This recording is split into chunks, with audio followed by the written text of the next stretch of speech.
Hi everyone. तो आज का हमारा लेक्चर नंबर 3 है ये, और हम बात कर रहे हैं सोशल इश्यूज के जो करंट अफेयर्स की जो बुकलेट है, जो बेसिकली विजन आईएएस रिलीज करता है, वही बुक है। तो यहाँ से हम शुरू करेंगे। National curriculum framework for school education, ministry of education ने रिलीज की है नेशनल करिकुलम, ठीक है, नेशनल करिकुलम फ्रेमवर्क को। अब नेशनल करिकुलम फ्रेमवर्क क्या होता है, देखिए इसको प्रिपेयर करता है NCERT, which is basically national council of education research and training institute, NCERT, national curriculum framework for school education. School education, इसका मतलब क्या है कि इनका बेसिकली मोटिव क्या है, ये पॉजिटिवली ट्रांसफॉर्म करना चाहते हैं स्कूल की एजुकेशन सिस्टम को इंडिया में, पॉजिटिव चेंजेस लाके कुछ करिकुलम में, जैसे pedagogy, right? So it is the curriculum framework for the 5+3+3+4 design of schooling as it is proposed by National Education Policy 2020। NEP की पॉलिसी आई थी 2020 में, तो उसी की हिसाब से जो ये हमारी पॉलिसी है, national curriculum framework for school education. It was last revise in 2005, ठीक है, right? So national steering committee under the chairmanship of Professor K Kasturi Rangan was formed to create curriculum aligned with national education policy 2020 and national education policy जो है 2020 की, इसने recommend किया था formula किसका, एक न्यू और कॉम्प्रिहेंसिव एक new and comprehensive national curriculum formulation for school education and state curriculum, no, it is basically framework। National education policy जो आई थी भाई 2020 की, उनका देखते हैं कि उनका जो मोटिव था या फिर किस मोटिव के साथ ये पॉलिसी आई थी, हम वो देखते हैं, ठीक है, okay. So now let's talk about it. It increase public investment to reach 6% of GDP at the earliest। Increase करता है GER को 20% तक एंड 100% तक प्री स्कूल में और सेकेंडरी लेवल में 2030 तक का इनका टारगेट है। एंड जबकि GER जो होता है हायर एजुकेशन में, वो इंक्लूड करता है vocational education and from 26.3% to 50% by 2035। All right, features क्या है, नया जो करिकुलम है एंड उसके बाद नए करिकुलम के अलावा यहाँ पे क्या होगा, पेडागोगिकल स्ट्रक्चर जो अपनाया जाएगा वो होगा 5+3+3+4। इंश्योर करता है कि यूनिवर्सल एक्सेस हो सबका एजुकेशन में, ठीक है। मतलब कि जैसे कि आपने भी देखी है न्यू एजुकेशन पॉलिसी, उसका मतलब क्या होता है कि जो बेसिक जो एजुकेशन है वो सब बच्चों को मिलनी चाहिए। सो प्री प्राइमरी स्कूल से ग्रेड 12 तक, setting up of new national assessment centre जिसका नाम रखा गया है परख। इसका मतलब होता है performance assessment review and analysis of knowledge for holistic development, ठीक है। सो एक सेपरेट जेंडर इंक्लूजन फंड और सेपरेट एजुकेशनल जोन को क्रिएट किया गया है डिसएडवांटेज्ड रीजन में एंड ग्रुप्स में। All right, so now let's talk about separate gender inclusion fund भी निकाला है और स्पेशल एजुकेशन जोन भी क्रिएट किया है, ठीक है। की हाइलाइट्स क्या है नेशनल करिकुलम फ्रेमवर्क के for school education. Curriculum framework designed हुआ है इन अ 5+3+3+4 टर्म्स में, ठीक है, in terms of ages for schooling in place of the present schooling structure of 4 stages. All right, existing 4 stages based on age groups. पहला है जैसे foundational stage जो कि एज 3 से 8 तक है, प्रिपरेटरी स्टेजेस 8 से 11 साल तक का है, और उसके बाद है middle stages. So middle stages is basically from like 11 years to 14 years, and after that we have secondary stage which is from 14 years to 18 years। all right, ठीक है। उसके बाद आता है बोर्ड एग्जामिनेशन। ये ग्रेड 10 और 12th के लिए है। सारे स्टूडेंट जो है वो अलाउ किया जाएगा उनको कि वो बोर्ड एग्जामिनेशन में अपीयर हो सके, and on at least 2 occasions during any given school year with only the best score being retained. Pattern क्या रहेगा स्टडी का, किस तरह से ये पढ़ेंगे बच्चे। Move to semester design instead of an annual examination. जैसे पहले क्या होता था कि एक ही एग्जाम होता था साल में एक बार, जिसको हम एनुअल एग्जामिनेशन बोलते थे, बट यहाँ पे क्या है कि बच्चों के लिए थोड़ा उसको इजी करने के लिए इन लोगों ने उसको सेमेस्टर में कन्वर्ट कर दिया है। सेमेस्टर में क्या होता है, हर 6 मंथ्स के बाद एग्जामिनेशन को कंडक्ट किया जाता है, जहाँ पे सिलेबस जो है वो उसको 2 पार्ट में डिवाइड कर देते हैं, वो 2 पार्ट में उसको कवर कर दिया जाता है, right. Okay, now let's talk about multilingualism and Indian languages. जितने भी स्टूडेंट है वो एटलीस्ट 3 लैंग्वेजेस में प्रोफिशिएंट उनको होना चाहिए, at least 2 of which should be native to India। 2 languages जो है वो इंडिया से ही ओरिजिनेट होनी चाहिए, एंड बाकी जो एक लैंग्वेज है वो ऑप्शनल रहेगी। बच्चे उसमें से कोई भी चूज करेंगे जो स्कूल पढ़ाता होगा। Flexibility and choice at second stage. No hard separation between academic and vocational subjects और between science, social science, art and physical education. ठीक है, उसके बाद आता है वोकेशनल एजुकेशन। देखिए, प्रपोज करता है engagement in 3 different forms of work with life form, जैसे एग्रीकल्चर है, एनिमल हस्बेंड्री है। फिर दूसरा आता है work with materials and machine and work in human services. Rooted in India, contributions to the knowledge in various discipline by Indians from ancient to contemporary times have been integrated into curricular goals। Capacities क्या है, social capacities क्या रहेंगी scientific inquiry के लिए, तो वो हम देख लेते हैं। साइंस एजुकेशन एम्फेसाइज करती है डेवलपमेंट किसका, कैपेसिटीज का for scientific inquiry along with acquiring knowledge of fundamental theories, laws, etc। ठीक है, तो यहाँ पे ये क्या होगा, बच्चों को सिखाया जाएगा। कैपेसिटी इंटरडिसिप्लिनरी एरियाज क्या रहेंगे स्टडी के, as of a separate subjects of study at secondary stage. Environmental education पे भी सारे जो स्टेजेस रहेंगे स्कूल के, वहाँ पे एक सेपरेट एरिया होगा स्टडी का सेकेंडरी स्टेज पे। हम जानते हैं कि इन्वायरमेंट पे लोगों को, स्टूडेंट को आजकल बहुत ज़्यादा कॉन्शियस होने की ज़रूरत है, नीड है, बिकॉज अगर हम अपने इन्वायरमेंट का संरक्षण की बात नहीं करेंगे, कंजर्वेशन की बात नहीं करेंगे, तो कहीं ना कहीं ये आगे जाके हमारे लिए बहुत ज़्यादा डिफिकल्ट हो जाएगा। नया एकेडमिक स्ट्रक्चर आया है, तो उसको हम देख लेते हैं। नया एकेडमिक स्ट्रक्चर क्या कहता है basically. So new pedagogical and curricular structure of school education which will be 5 + 3 + 3 + 4। 3 साल anganwadi, pre school and 12 years in school. Secondary stage 4 years, जो कि रहेगा क्लास 9th से क्लास 12th तक। एज रहेगी 14 से 18 साल। मिडिल स्टेज रहेगी 3 साल, जैसे 6 से 8 तक।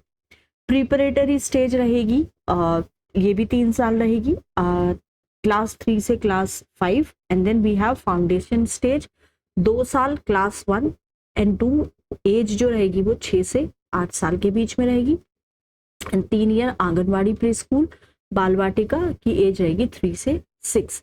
Multi disciplinary and critical thinking भी प्रमोट किया जाएगा। Study greater critical thinking, flexibility and student choice of subjects.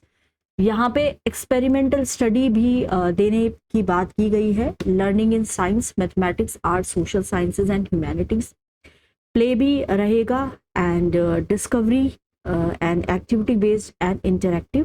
Classroom study पे भी इन लोगों ने क्या किया है, फोकस किया हुआ है। Okay, so now multi level play activity based learning भी रहेगी। सो अभी हम इसको देखते हैं, right. Performance grading index for school education system. Ministry of education ने रिलीज करी हैं 2 रिपोर्ट्स।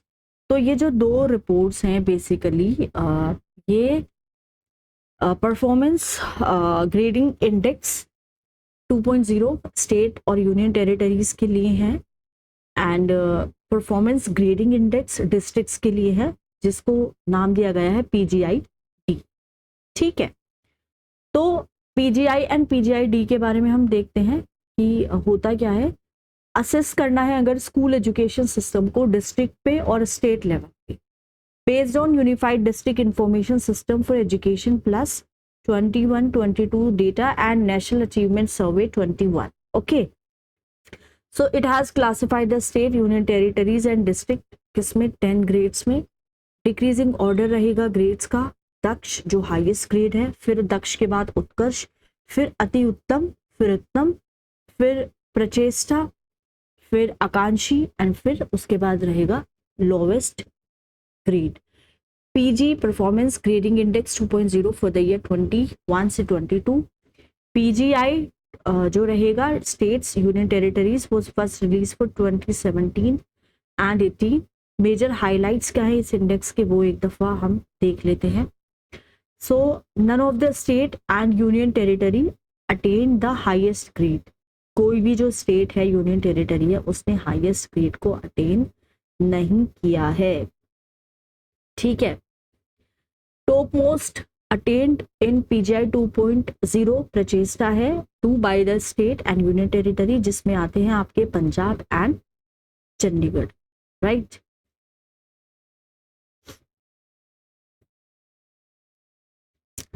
सो अब इसके बाद आते हैं 3 स्टेट, जैसे अरुणाचल प्रदेश है, मेघालय है, एंड वी हैव मिजोरम।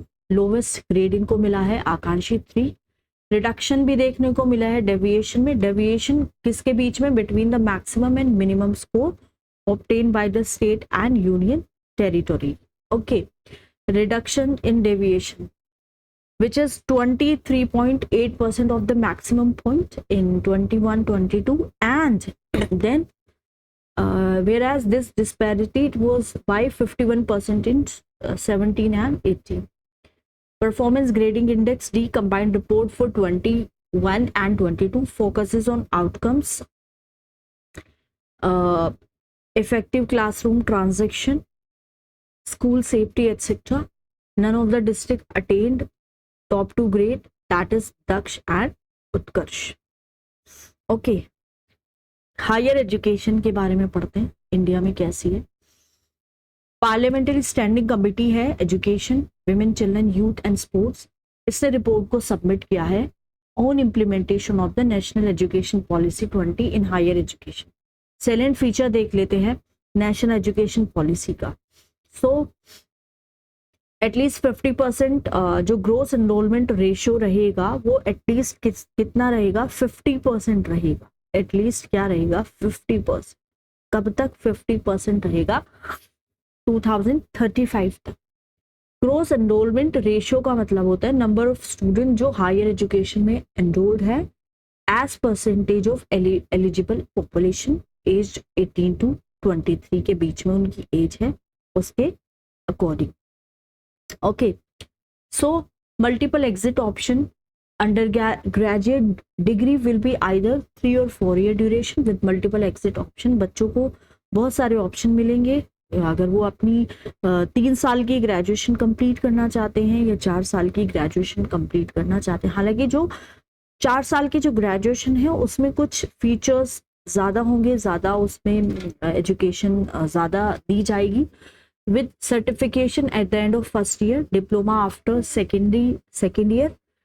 पहले साल सर्टिफिकेशन का रहेगा, 2 साल रहेगा डिप्लोमा का, बैचलर डिग्री 3 साल के बाद, और ऑनर्स की डिग्री किसके साथ, along with bachelors degree at the end of the 4th years. वहाँ पे आप बैचलर्स भी कंप्लीट कर सकते हैं 3 साल का, और 4th साल में honours degree. Academic bank of credit ABC digitally store करता है academic credits earn from various institution. Multi disciplinary education and research universities, ये सेटअप होंगी कंट्री में ताकि हाईएस्ट स्टैंडर्ड जो है मल्टी डिसिप्लिनरी एजुकेशन में हम अटेन कर सके। नेशनल रिसर्च फाउंडेशन कैटेलाइज करता है, एक्सपैंड करता है रिसर्च का और इनोवेशन का कंट्री के across. internalization of education through institutional collaboration and allowing entry of the top world universities to open campuses in India. ठीक है, नेशनल एजुकेशन टेक्नोलॉजी फोरम, इसके बारे में हम बात करते हैं अभी. इसका मतलब होता है NETF एस्टेब्लिश होगी as a platform of free exchange, as a platform of free exchange, right, of ideas on the use of technology, जो एनहांस करेगा लर्निंग को, असेसमेंट को, एडमिनिस्ट्रेशन को, both for schools and higher education. Goals क्या है new education policy के 2020 for higher education? At least one large multidisciplinary HEI or near every district by 2030. All HEIs shall aim to become autonomous with an empowered board of governors by 2035. जितने भी higher education institution है उनका M है कि वो multi disciplinary institution बनेंगे 2040 तक. Higher education institution का ये एम है भाई, ठीक है.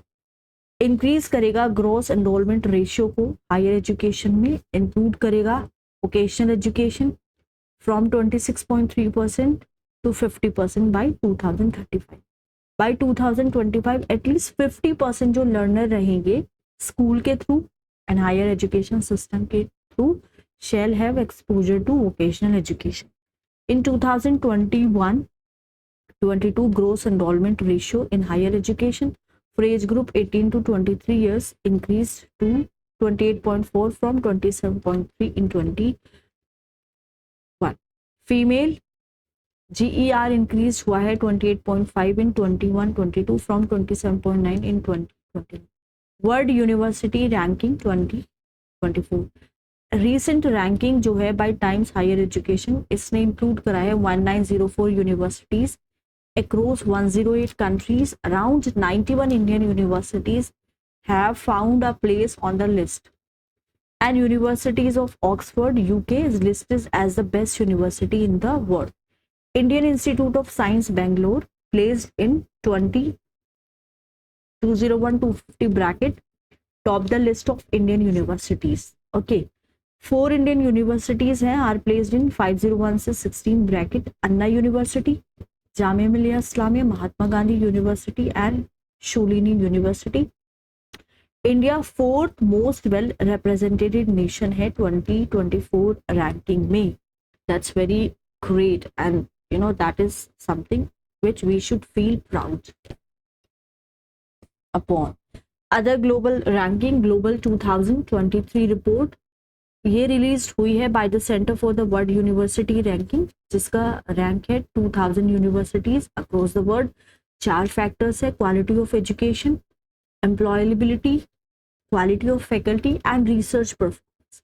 India performance 64 Indian university feature on the list. QS world university ranking release by QS was Querly Simons based on indicators taking into accounts academic reputation, employer reputation and faculty research. IIT Bombay, it was ranked at 149. उसके बाद आता है deemed to be university. Ministry of education ने release किया है UGC institution deemed to be universities regulations. Supersede करता है UGC को institution deemed to be universities regulation 2019. इसमें नए रेगुलेशंस आए हैं जो एनकरेज करेंगे यूनिवर्सिटीज को, जो फोकस करेंगे क्वालिटी एंड एक्सीलेंस पे, स्ट्रेंथन करेंगे रिसर्च इकोसिस्टम को, ट्रांसफॉर्म करेंगे हायर एजुकेशन को लैंडस्केप में. अब यहाँ पे आता है एलिजिबिलिटी क्राइटेरिया क्या है to apply for deemed to be university status. NAAC A grade with at least 3.01 CGPA होनी चाहिए 3 कंसेक्यूटिव साइकिल तक. NBA accreditation for 2/3 of eligible programs for the 3 consecutive cycle. In top 50 of any specific category, NIRF National Institute ranking framework for last 3 years continuously. In top 100 of overall NIRF ranking for last 3 years continuously. Salient features क्या है नए regulations के? Less than 20 years old institution can now apply for DTBU status. Previously, under 2019 regulations, higher education institution having existence for not less than